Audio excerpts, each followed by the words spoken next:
Alright guys, UFC 304 just wrapped up this past weekend. I know this video is a little bit late, I do apologise, but it's been absolutely manic. But anyway, Belal Muhammad managed to get the victory over Leon Edwards in that main event for the Welterweight Championship. And boy, was I disappointed. Oh my god. Listen, as a big Leon Edwards supporter, you know, my fellow Jamaican brethren, like, for me, it was shit. Like, it sucked. But realistically, Belal deservedly won the fight. He did very well. Implemented a great game plan. I said in my preview from this, or in my prediction for the fight, I said, if Belal's able to, you know, close the gap, dictate the pace, wear down Leon Edwards. Oh, my girlfriend's just set the fire alarm off. What the flip? We good? Alright, I think we're good. Anyway, so yeah, if Belal Muhammad's able to dictate the pace, closing the fight, get into boxing range, and sort of tire Leon Edwards out, implement the wrestling, I think he'll be able to get the job done. But I didn't think Belal was going to be able to do that to Leon. Let's be real. Like, the Leon Edwards we saw the past few fights against Kobe and against Kamaru looked absolutely unstoppable. Like, he looked incredible. And going into this fight, I think, you know, the general consensus was, and the mass opinion was, that Leon Edwards was going to get the job done, and that his takedown defense was going to be too much for Belal Muhammad. Now, that's not how the fight played out, obviously. Belal did very well, but listen, I don't want to take anything away from Belal, but the Leon Edwards that we saw wasn't the same Leon Edwards, if that makes sense. And normally I would say, well, was it the fighter that made him look that way? And normally that's what I go with. Is if someone doesn't look the same, it's because the other fighter was able to impose their will and impose their game plan and make you look a lesser, you know, version of yourself. But I do think that the time that the fight was on really did play a part. I know Leon's coaches have recently come out and said that Leon had a back injury and all this. I mean, listen, everyone gets niggles in MMA, so I'm not going to buy that excuse.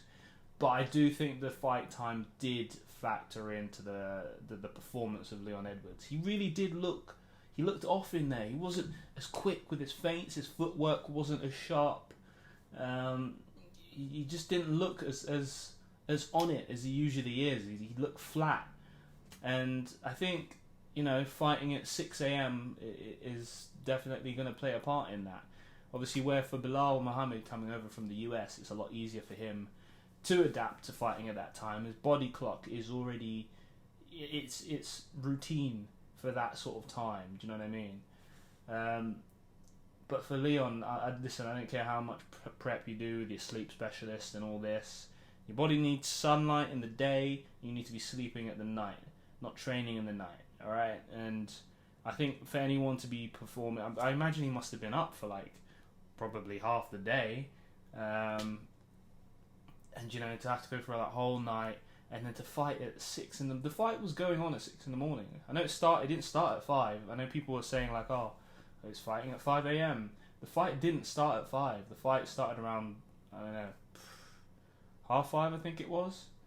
The fight actually, no, it was later than that, because I remember looking at my phone and it was 6 o'clock, and I was thinking, this is insane. These people are fighting at 6 a.m. I don't care how much prep you do.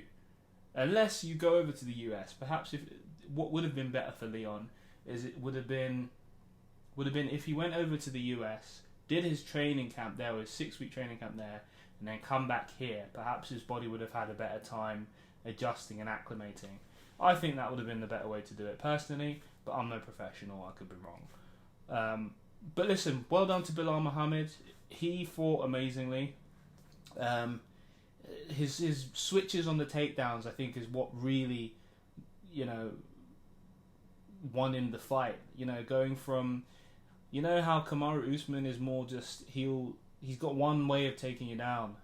You know, and Leon learned so well to defend against that. Belal Muhammad, he's got a good double leg. Do you know what I mean? He's got a great double leg. He was backing Leon up against the cage. He'd shoot the double leg, pick him up, dump him on his head or whatever. And, you know, it's a great game plan from Belal Muhammad. What also surprised me from Belal was the striking. His striking looked very much improved from when I last seen it. I mean, he looked decent against Sean Brady, but this time to really be like standing in boxing range with Leon and trading with him, he was landing great jabs and, you know, some good uppercuts as well. I thought, you know, he looked really, really good in there.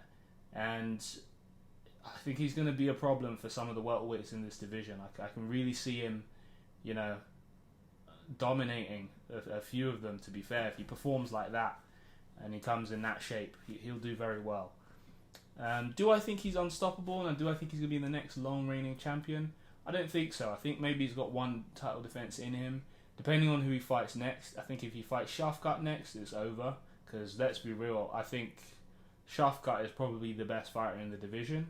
Him and Leon on Leon's day. Yeah, I think he'll probably lose it to Shafkat. But if he gets through Shafkat, I don't see anyone else beating him. I don't see Ian Gary beating him. I don't see MVP beating him. I don't see Gilbert Burns beating him.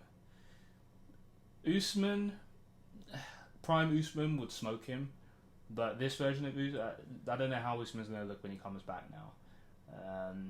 He's not getting any younger, do you know what I mean? So I don't know how he's going to look. I think Bilal's boxing's better than Usman's. I don't think Usman will be able to take Belal down, and actually maybe he will. That could be an intriguing matchup. But next for Belal, I definitely want to see him take on Shavkat Rakhmonov. And for Leon, I say, you know, take a little bit of time. He's probably concussed because he did get spiked on his head in the first round. That looked real bad. See, I could sit here and make excuses for Leon all day. I want to say that he was probably concussed from that, which is why he looked so slow and sluggish throughout the fight. But even at the start of the fight, he didn't look as sharp as he normally does. So I can't make excuses for him.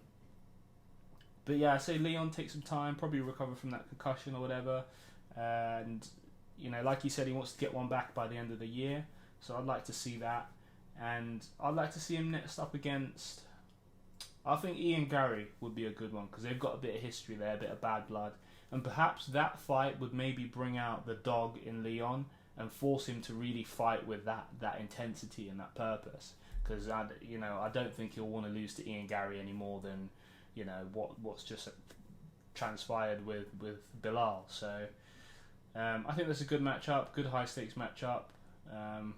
Great one for Ian Gary as well. I think that's a number one contenders fight for them next. Tom Aspinall defeats Curtis Blaydes first round inside the first minute of the first round. As predicted again in my breakdown before, I mentioned that if Tom Aspinall is going to win, it's going to be I did actually pick Tom Aspinall to win, and I said if he does win, it's going to be quick. You know, he's going to dart around, use his footwork, in and out, couple feints. And what I noticed from the start of that fight, Curtis Blaydes isn't ready for this level of boxing and striking. When he comes against like the Cyril Gans and the Tom Aspinalls of the division, he's not ready because he doesn't quite read distance as well and range as well as these fighters. Tom Aspinall, at the very start of the fight, within about the first 10 to 15 seconds, if you go back and watch it, you'll notice he like darts into range, he's feinting, and then he literally feints forward, darts into range, like bounces in and out of range, and like Curtis Blaydes literally does nothing. Tom Aspinall literally bounced into range. Curtis Blaydes didn't even bite on a feint. He didn't throw anything back. Tom Aspinall was literally just in range. He could have thrown any punch at that point. If he had darted in with a jab, it would have connected. If he had darted in with a jab 1-2, the fight could have ended there in the first 15 seconds. Honestly. So he obviously picked up the read. Aspinall picked that up, and that's how the fight ended. He got him with the 1-2, the dart in, the blitz 1-2. But the level that Tom Aspinall's operating on in the heavyweight division, I think, is far beyond the majority of fighters. He really does have great boxing fundament. Like, he's got great distance management, great timing, great speed, great attributes all round, and his fight IQ is certainly like top tier. The only thing for Tom Aspinall is he was getting caught with a few punches from Curtis Blaydes, because he does keep his chin up so high. I'd really like to see him be a bit more savvy with his head movement and you know, keep his chin down. But other than that, a flawless performance from Tom Aspinall. I'm waiting for someone to test this guy, man. I'm waiting to see, because I want to know, like, can he... Listen, I'm a big John Jones fan, and right now, it's kind of bittersweet, because obviously I'm a fan of Tom Aspinall as well, and I want to say Jones is the guy. Jones will beat him. Jones will smoke him, but it's not looking good, bruv. You know what I mean? Like, it's not looking good for Jones right now. I really do think if Jones was to fight Aspinall, based off of what we've seen, right, like as up to now, there's a high chance that Jones could get smoked in that first round. He could get finished, because the speed, I'm telling you, any heavyweight moving at that speed, the human body cannot take those shots. I don't care who you are, what heavyweight, what size human being you are, you're not taking shots from a human being moving that quickly. Do you know what I mean? And with that kind of weight. So someone's got to find a way to you know, figure out Tom Aspinall. And I'd love for it to be John Jones, but right now I feel like Jones is probably thinking, I need to see more. I need to see a weakness in Tom Aspinall, which we have. He keeps his chin up in the air a bit too much. So if he was to fight someone a bit more savvy in the striking, like this, a really strong boxer or kickboxer, with a good sort of well-rounded game, I think they could probably pose him, you know, some sort of issues.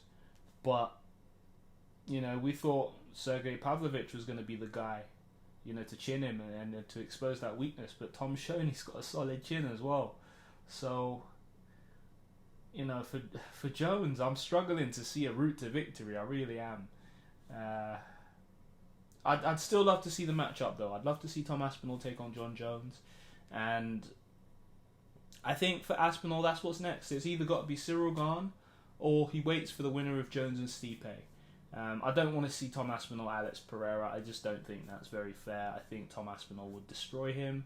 Again, I'm a big Alex Pereira fan. But I just think he's too much, too powerful, too quick. And I just don't think... Pereira's not taking a shot from Tom Aspinall the chin. He's not. And if he takes him down, let's be real, he's not getting back up. It's a nightmare matchup for Alex Pereira. So I'd like to see Tom Aspinall versus John Jones for the UFC. Undisputed. That's what I'd like to see next. But Jones, he needs to have his flipping retirement matchup with Stipe. So we're probably never going to see it. Anyway, that concludes my review of the cards of UFC 304. Put in the comments what you thought of the card, what you thought of the main event. I need to go back and watch the rest of the fights, to be fair. I need to go back and watch the Arnold Allen fight. I heard the Manel Cut fight wasn't very good versus Makayev. But yeah, I need to go back and watch some of the fights on that card. Like, comment, subscribe. Stay tuned. I'm going to be dropping my preview for the fights coming up this weekend in the next couple of days. Oh gosh, it's Friday tomorrow. I'm going to have to do it tomorrow. So stay tuned for that video. Thank you for watching. Like, comment, subscribe. Peace.